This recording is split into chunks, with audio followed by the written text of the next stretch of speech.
They say the Threx Dominion has never lost a duel. And by they, we mean the Threx, who plaster that slogan across every inch of their propaganda infrastructure: warship hulls, weapon stockpiles, children's cereal boxes. The Dominion never loses. Their elite warriors, the Carverack, are towering monstrosities of bioforged muscle, reinforced bone lattices, and enough ego to fill a black hole. Each one is bred in orbital crucibles, sharpened in psychic scream forges, and taught 16 languages just to trash talk their enemies in as many dialects as possible. So naturally, they took it personally when an unaugmented human cadet folded one of their champions into a fleshy lawn chair in under 10 seconds. The incident, which came to be known among humans as the smackening, and among the Threx as the event we shall never acknowledge again, occurred during the fourth Interstellar military exchange trials. A glorified interspecies flex fest where alien empires sent their best to show off their combat prowess, tactical superiority, and general inability to understand humanity. This year, Earth was finally invited, more out of morbid curiosity than diplomacy. Now, let's be clear, humanity had no right to be there, not according to the grand metrics of combat prowess as defined by the consortium of tactical species. Humans were considered annoying, unpredictable, distracted, fragile, emotionally volatile, dangerously inventive, in short, a walking OSHA violation. So when Earth sent its cadets, no one took them seriously, especially not the Threx, and especially not Varnak the Unshattered. Varnak was a Carverack Primus, a genetically optimized, combat-grafted, psionically enshrined slab of murder with 32 successful kill duels under his belt, 4 of which ended with the enemy spontaneously combusting from sheer terror. He wore a ceremonial skull helm made from the fused remains of his first kill, a rogue war basilisk that ate half his training cohort. His war cry had been classified as a minor seismic event. His biceps had biceps. He volunteered to fight the human. For entertainment value. The human in question was Cadet Kip Saunders. Kip had just finished eating a suspiciously warm protein brick and was arguing with a vending unit about whether toothpaste counted as a snack. He was 5'9", slightly underweight, wore his uniform like it owed him money, and carried the permanent expression of someone who just remembered they left the oven on. He had no implants, no enhancements. His record was a patchwork of excellence and total chaos. Top scores in strategy, bottom scores in regulation adherence, and several red flags for unauthorized use of coffee as a chemical weapon. The organizers thought it would be funny, a symbolic duel, 10 seconds, the alien equivalent of a schoolyard slap fight. The humans would gain experience. The Threx would gain entertainment. Everyone would clap, drinks would follow. The duel was held in the central arena on the orbital platform known as Station Concord, a glittering cathedral of diplomacy and passive-aggressive xenopolitics. Thousands of species watched from the stands. The air reeked of incense, pride, and overconfidence. The Carverack entered with fanfare, chanting, drums, and pyrotechnics. Varnak stomped into the arena like a kaiju going through a breakup. Kip walked in holding a soda. "Are you allowed to drink that?" asked the monitor drone. "I'm hydrating," Kip replied. The referee, a six-eyed bureaucratic squid in a hover suit, began the ceremonial announcement. By mutual agreement of the Dominion and Earth Coalition, this sanctioned duel shall. "Hang on," Kip interrupted. "Are there weight classes in this thing?" Varnak growled like a gravel quarry with opinions.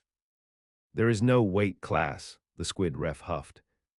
"Cool, just checking. No rules. Single combat, no weaponry, no assists, no interference." "Groovy." Kip handed the soda to a nearby medic and began stretching. Badly. One leg up, slight wobble, audible cracking from a joint that shouldn't crack. "Begin," said the squid. Varnak didn't charge. He strutted forward, cracking knuckles the size of cantaloupes, savoring the moment. His steps boomed across the arena. He raised a hand the size of a frying pan. Kip blinked once.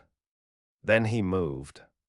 The following is a moment-by-moment breakdown of what transpired, according to the security footage and 17 eyewitness testimonies, one of which was later admitted to psychiatric care. Second 1, Kip casually sidestepped Varnak's opening swing with the mild interest of someone, avoiding a low-flying bee. Second 2, Kip grabbed Varnak's arm. Second 3, Kip twisted. Second 4, a sound emerged, something between a pop and the death rattle of a folding chair. Second 5, Varnak's arm was now behind him, all of him, entirely. Second 6, Kip used Varnak's own mass and momentum to initiate a hip throw with all the grace of a distracted ballet dancer. Second 7, Varnak was airborne. Second 8, Varnak was inverted.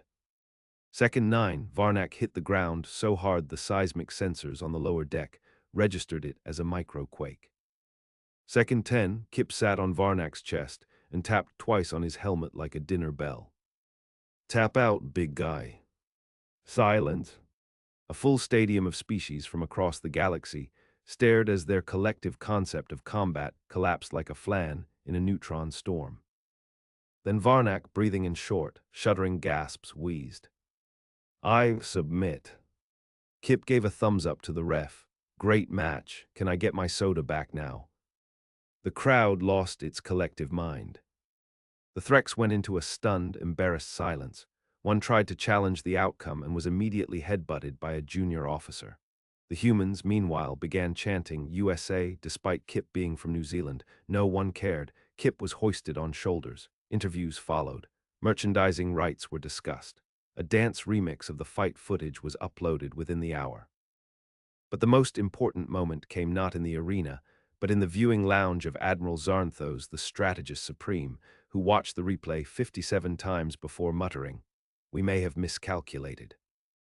Because that wasn't just a win. That was a declaration. Humanity, the cosmic prankster species, had just opened the door to the big legs and kicked it clean off the hinges.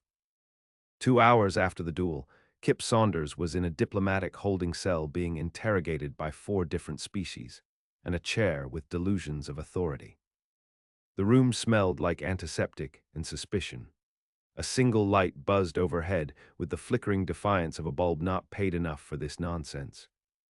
So let me get this straight, said Ambassador Grot, a feathered, lizard-faced bureaucrat with 7 diplomas in interstellar law and a neck that telescoped aggressively when agitated. You defeated Varnak the Unshattered using no enhancements, no weaponry, and no sanctioned martial technique. Kip was lounging sideways in the interrogation chair, drinking the soda he had recovered from the medic and idly flipping a coaster between his fingers. Nope, he said cheerfully. Grot blinked all 4 eyelids. Then how? Judo. That's what is that? It's like aggressive friendship. Ambassador Velen of the Uax Syndicate leaned forward. Velen looked like a melting chandelier with a grudge against gravity. There is no record of aggressive friendship in our combat archives. Yeah, that's why it worked. General Esrav of the Tazk Enclave, who resembled a centipede bench press enthusiast in ceremonial armor, slammed his many fists on the table.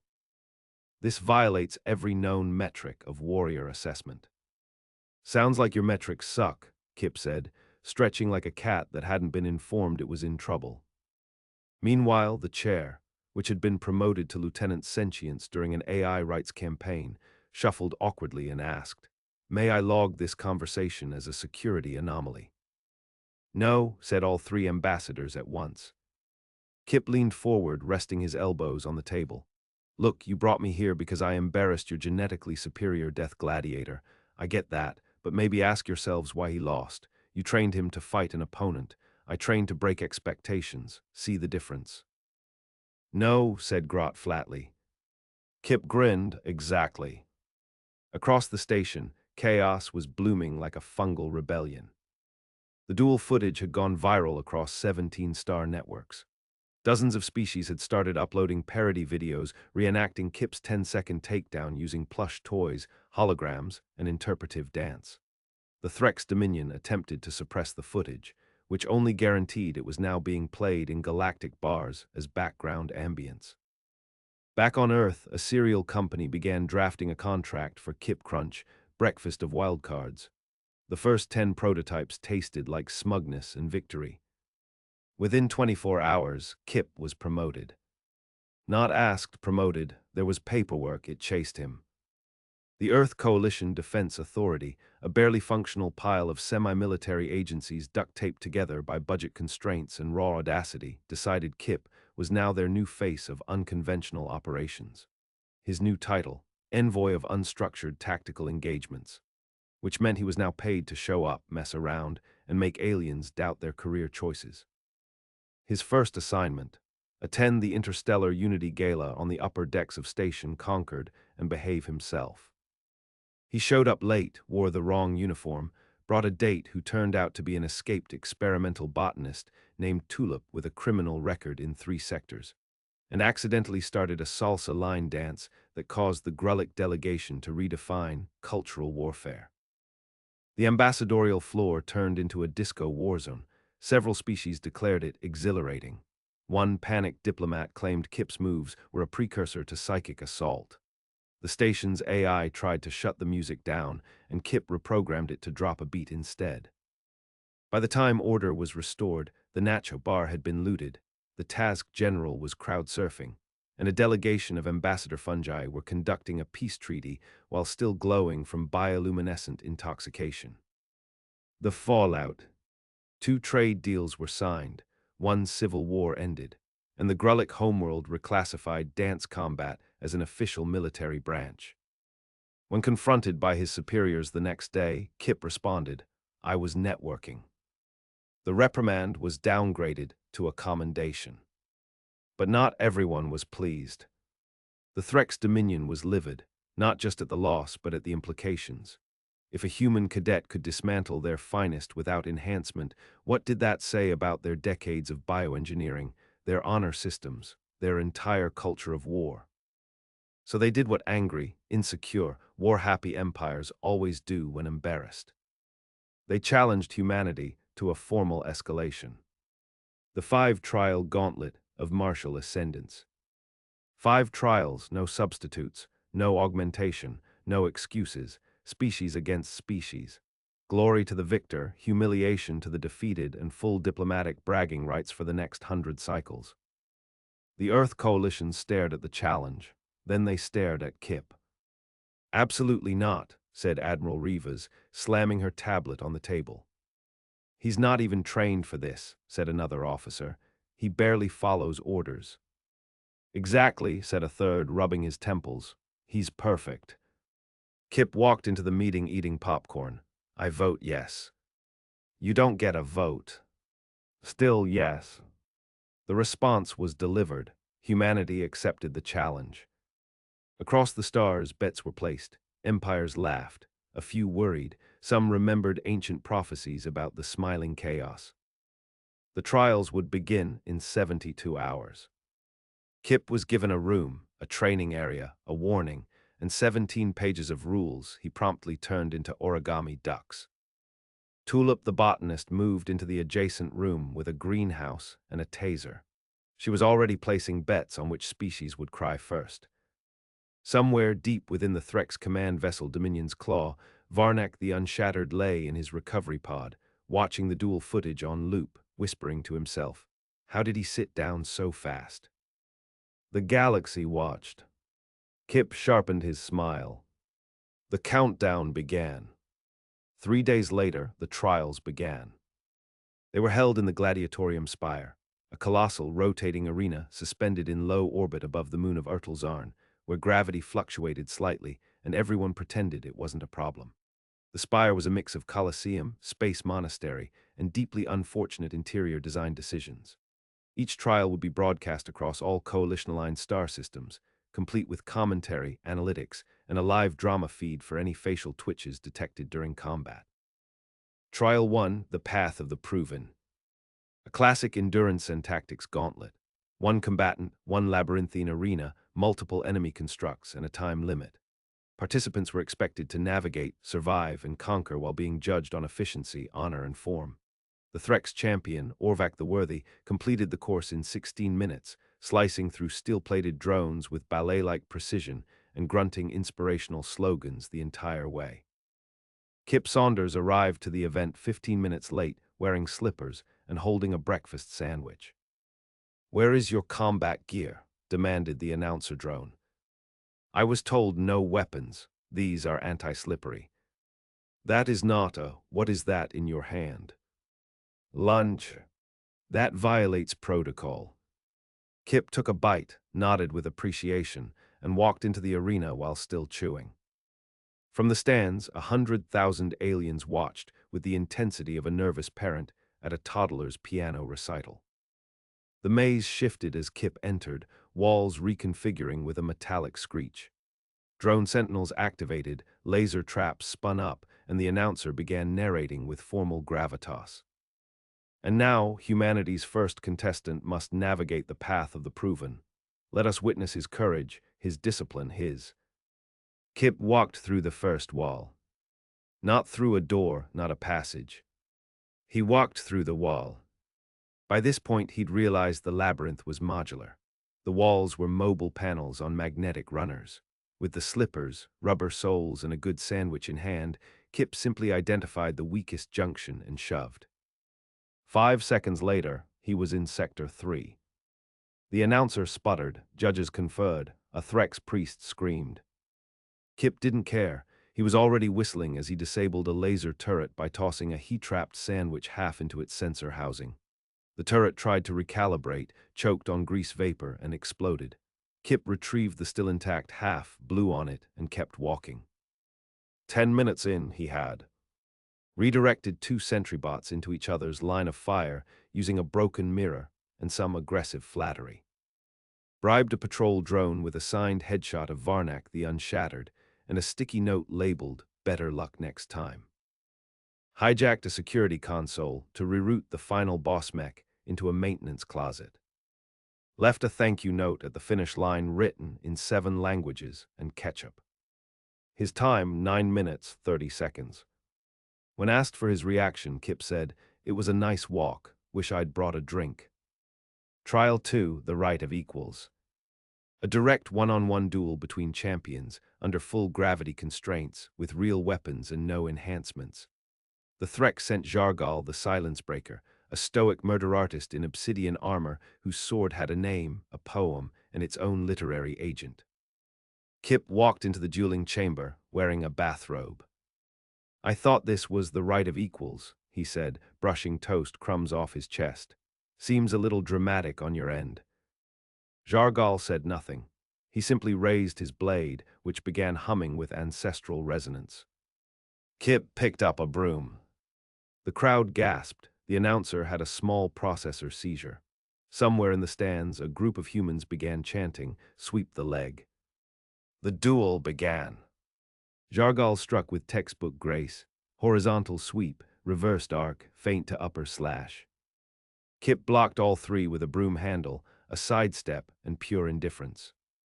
Then he parried low, twirled the broom like he was mopping up after a pizza party, and smacked Jargal directly in the shins with a crack that echoed through 3 decks. Jargal stumbled. Kip lined in. "Careful, pal, I just waxed the floor." Jargal swung upward with a cry of sacred fury. Kip dodged barely. The blade shaved a hair from his head. Kip retaliated by flipping the broom and jabbing the bristle end into the Threx's faceplate.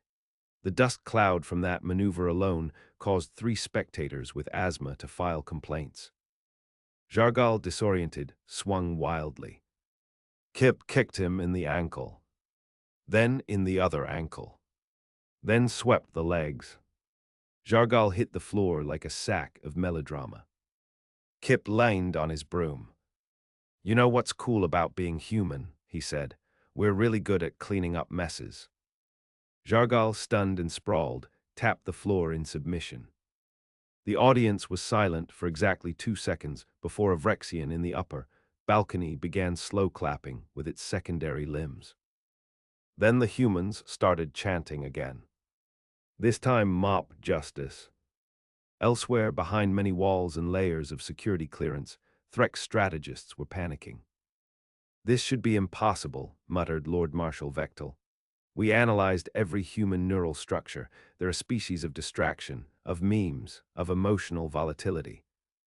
"Yes," said his aide, "and now that volatility is redefining combat doctrine in real time." On the central holoscreen, a slow-motion replay showed Kip smacking Jargal in the face with a broom, followed by a thumbs-up to the camera. The Lord Marshal screamed into a decorative vase. Back in the human delegation lounge, Kip was trying to explain to Tulip why the station's food replicators shouldn't be set to experimental mode. "Listen," he said, "I was just curious. I didn't mean to create a curry that achieved sentience." Tulip stared at him. It bit a diplomat. It was confused. I also named it Kevin. The door slid open. Admiral Rivas stood there with an expression somewhere between admiration and migraine. "Kip, boss lady. You're 2 for 2. The next trial is tomorrow. Rest. Don't provoke anyone." "I'm insulted you think I'd provoke someone intentionally." Tulip snorted so hard her plant hair twitched. Rivas sighed. "Just don't create another diplomatic incident." "Define incident." "Good night, Saunders." Far above the arena, dozens of species watched, reevaluated, rewrote their training manuals, and wondered just how far this chaos human could go. Because he wasn't just winning. He was reprogramming the rules with every grin and broom handle. Trial 3 began with a funeral. Specifically, the funeral of the trial itself. Because the original test, the Gauntlet of Unified Will, was a revered telepathic endurance contest conducted in total silence inside a high-psi compression chamber while navigating a shared hallucination of a collapsing dimension. It had been designed by the Veilthrix Mind Unity, a race of floating cerebellum beasts who measured status by the number of timelines in which they'd achieved enlightenment. The rules were simple: link minds with the other champion, survive the hallucination, maintain internal cohesion. No external stimulus, no talking, no movement. Kip's reaction upon hearing this. So, an anxiety dream with homework. He was escorted to the chamber with the grim ceremony usually reserved for war criminals or extremely controversial art critics. The Veilthrix representative, a psychic cloud of nerves and disapproval named Hashtalven, floated serenely above the platform, dripping silent judgment. "Please," Hashtalven intoned directly into Kip's brain, "empty your thoughts." Kip blinked, no. There was a brief pause. Excuse me." "Nope, I'm full, brimming, actually. Just made a to-do list in my head that ends with disrupt the telepathic trial. This is a sacred ritual. I am a deeply profane participant."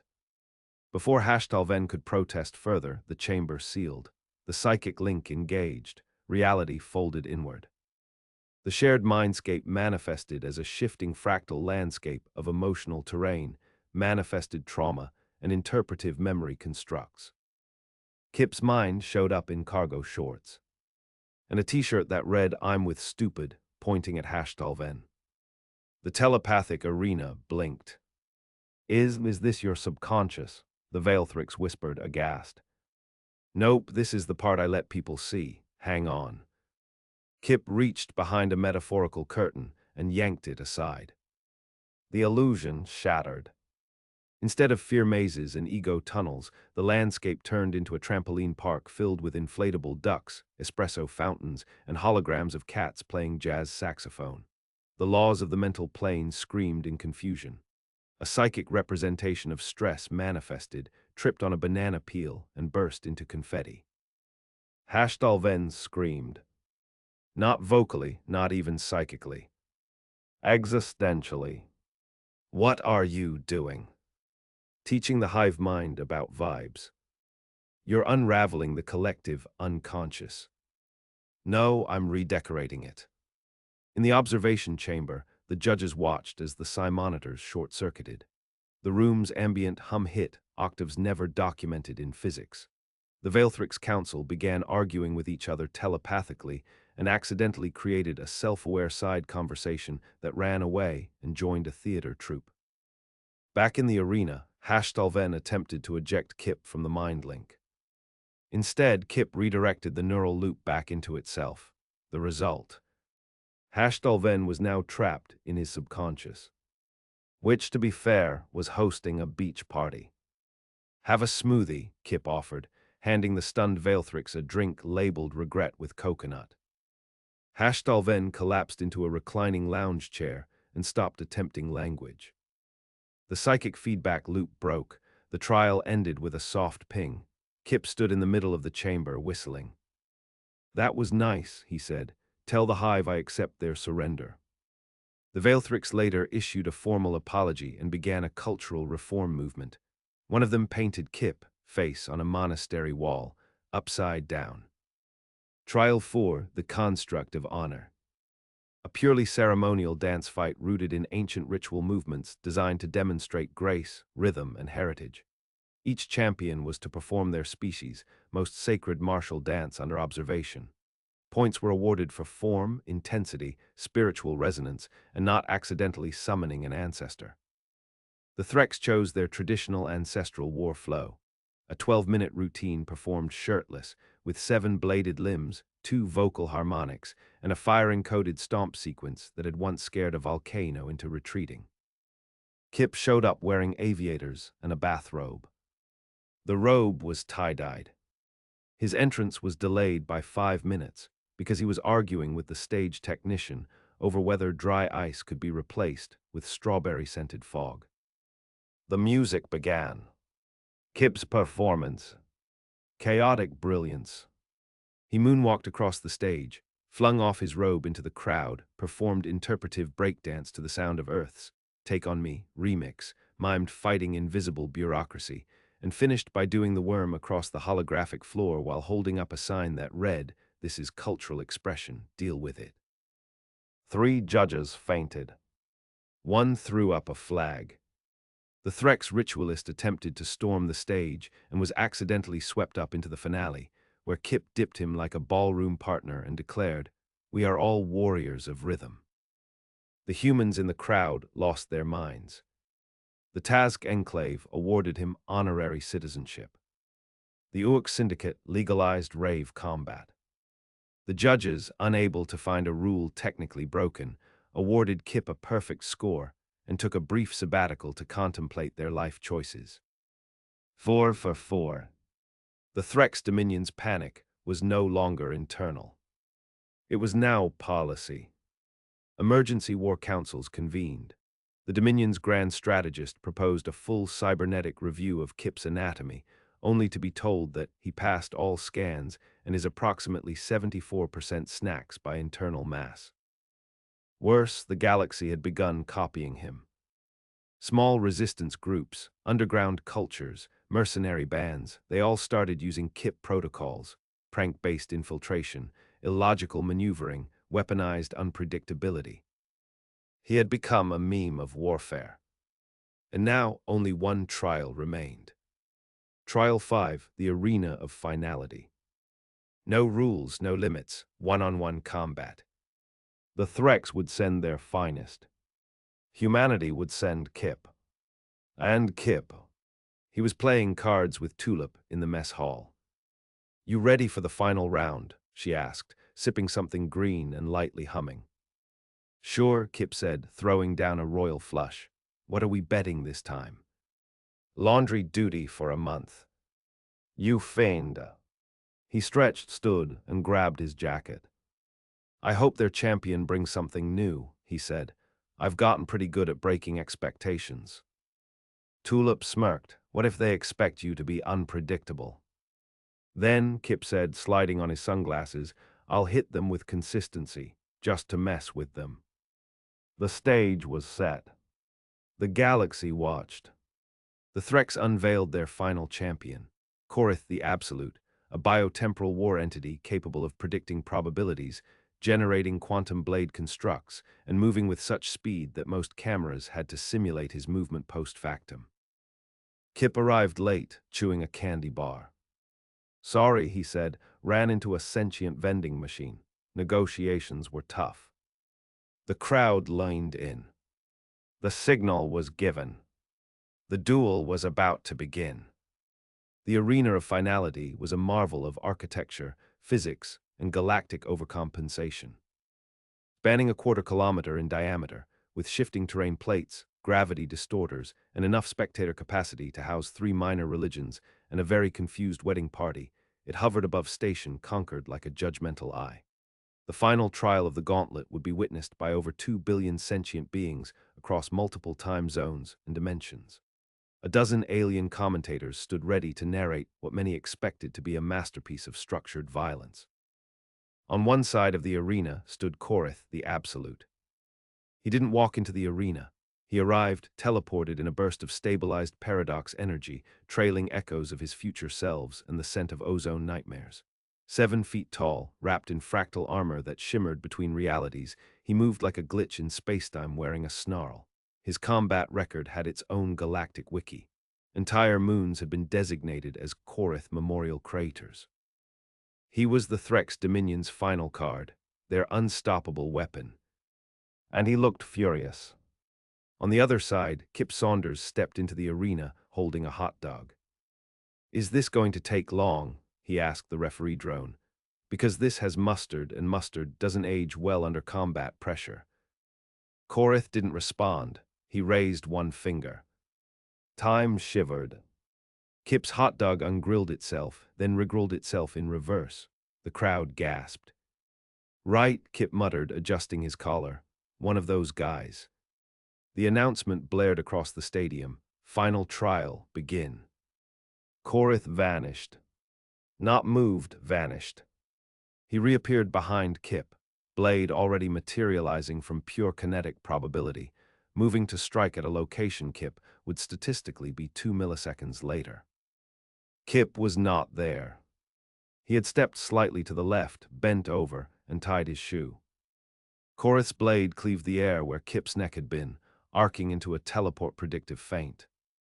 He missed. Kip stood, looked mildly surprised, and said, "Hey, cool sword. Is it supposed to sound like it's compensating for something?"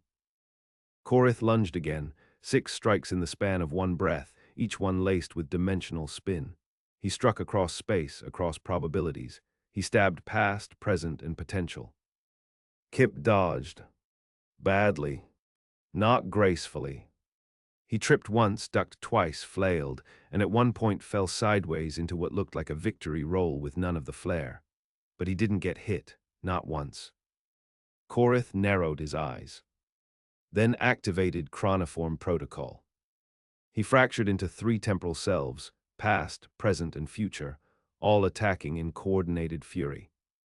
The crowd gasped. Kip looked up from inspecting the label on his hot dog bun. "Are there 3 of you now? That's so inefficient. One of me already feels like too much." The Korith struck. Past Korith slashed down from above. Present Korith lunged with a horizontal cut. Future Korith anticipated Kip's dodge and prepared to intercept. Kip didn't dodge. He sneezed. One violent, unexpected sneeze. And bent forward just enough to cause all 3 Koriths to narrowly miss and slam into one another in a moment of perfect, multi-dimensional faceplanting. The arena trembled. The Koriths collapsed into a tangled heap of armor, rage, and timeline confusion. Kip blinked, "Bless me." He leaned down, tapped the real Korith on the helmet, twice. "Hey champ, you good?" Korith groaned. Across the multiversal spectrum, his future self exploded into a stress singularity. The blade dissolved. Time righted itself like a drunk leaning on a fire hydrant. Silence. The arena froze. Then combatant Kip Saunders is victorious. The words rang out with all the enthusiasm of a universe that just gave up trying to explain itself. The Threx Dominion's command deck went dark. Multiple species passed out. The Grullic delegation burst into spontaneous song. Back in the stands, a Tazk diplomat openly wept into a plate of commemorative nachos. Tulip screamed from the human section, "You owe me laundry." Kip lifted his hot dog in victory. The aftermath was worse. Not for humanity, of course. Humanity was immediately upgraded in galactic status from bizarre curiosity to combat variant species, high volatility. Treaties were renegotiated. Training manuals were rewritten. Several war colleges attempted to introduce new units based on Kip's style, which mostly resulted in injuries, lawsuits, and one full-on revolution started by someone named Greg. The Threx Dominion entered a prolonged cultural silence. Varnak the Unshattered retired and became a motivational speaker for ex-gladiators dealing with self-esteem issues. His slogan, "It's okay to tap out." The Veilthrix Mind Unity opened a spa, and the galaxy would never be the same. As for Kip, he was offered command, declined it, and instead accepted the new title of Galactic Ambassador of Strategic Improvisation. His duties: show up where chaos needed a nudge, break systems, inspire civilizational doubt, and always pack a snack. He left the arena that day to roaring cheers and 3 marriage proposals from different species, one of whom was a mineral. As he walked past the assembled delegations, a reporter bot hovered up. "Kip Saunders," it said, "what's the secret to your success?" Kip took a bite of his hot dog. "Never be predictable," he said, mouth full, "and always tie your shoes." Then he winked, saluted no one in particular, and strolled into legend.